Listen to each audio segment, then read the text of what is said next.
Colombian President Gustavo Petro has accused the Trump administration leaders of being a clan of pedophiles aiming to suppress Jeffrey Epstein's client list while deploying warships to intimidate Latin America and target Venezuelan oil.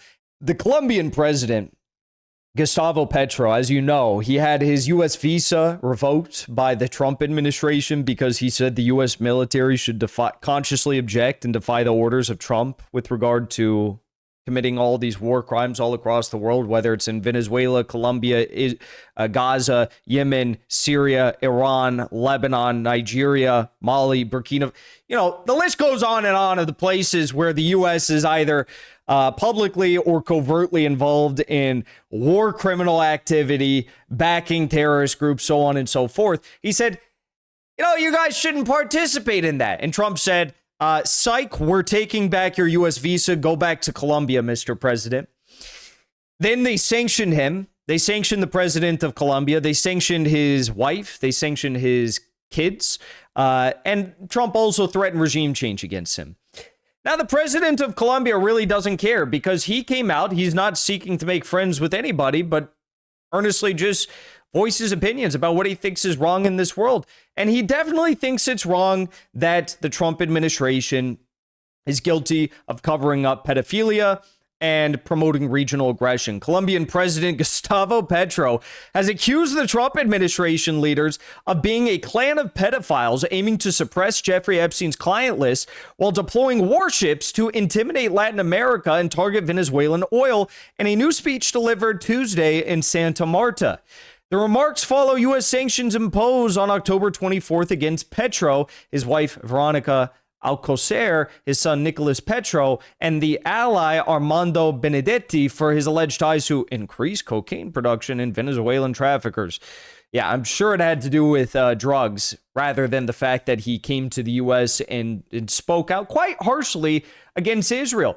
So harshly that he actually called on the international community to form a joint force to try and stop Israel from committing all these war crimes and this genocide in Gaza.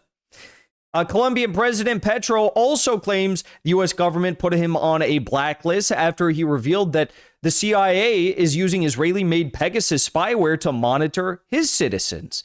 He says the CIA's actions represent a grave and illegal violation of his country. True. Very true.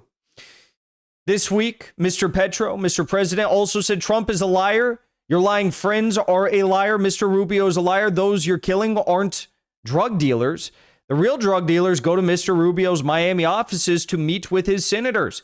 Colombian President Gustavo Petro blasted the U.S. administration. This guy, I wasn't even sure about this President Petro at the start, but he has become immensely based. He joined China's Belt and Road Initiative a few months ago. Now he's striking these huge deals with China.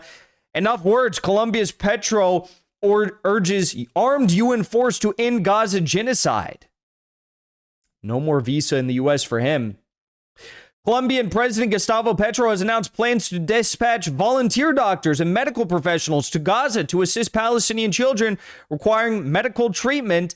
And most recently, this is incredible. You look at what these Arab leaders are doing, nothing for the Palestinian people. Look at what Colombian President Petro has announced from he went to Egypt this week. And Colombia, not anywhere near Gaza, but, the Colombians are horrified by what they're witnessing in Gaza. And President Petro announced that Colombia will contribute with $2 billion the following infrastructure: 5 universities for Gaza, 30 schools. By the way, how many universities have been destroyed in Gaza? All of them, 100%. How many schools have been destroyed in Gaza? All of them. Actually, I think 95% of the schools have been destroyed in Gaza. 25 hospitals, a desalination plant, 2 airports in Gaza, high-speed train between Rafah and Jabalia, Palestinian Self-Security Authority. Now, is any of that going to happen? No, let's be real. Israel would never allow that to happen.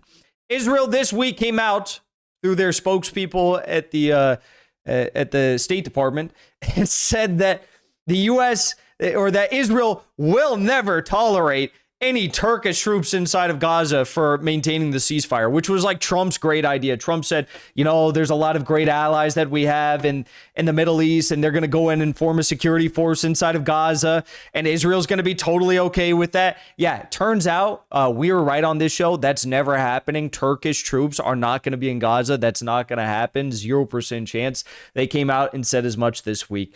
Now, here's the latest news from Mr. Petro in Colombia.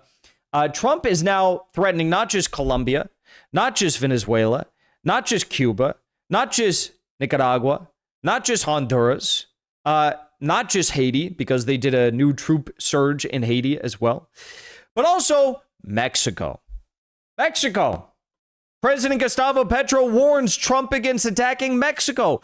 The ancestral jaguar will awaken if the eagle dares to attack the condor. I warn Rubio and Trump, be careful. You're entering Bolivar's homeland, where peasant armies with spears defeated Spanish and French forces. If Latin America is to avoid the extreme hegemonic domination of the Operation Condor era or a Monroe Doctrine redux, Latin American countries must urgently create a mechanism for a united front against any attack from Washington. Gustavo Petro is right. Latin America has a proud history of resistance and is capable of legendary resistance that not even the strongest empires can conquer. But now Latin America faces a dangerous and desperate U.S. empire which commands the most firepower on Earth. Well, I would not underestimate the Bolivarian forces. I would not underestimate the ancestors of Mr. Simon Bolivar. I would not do that. Trump apparently is fine doing that, but I would not do that. Not a good idea. Not a good idea at all.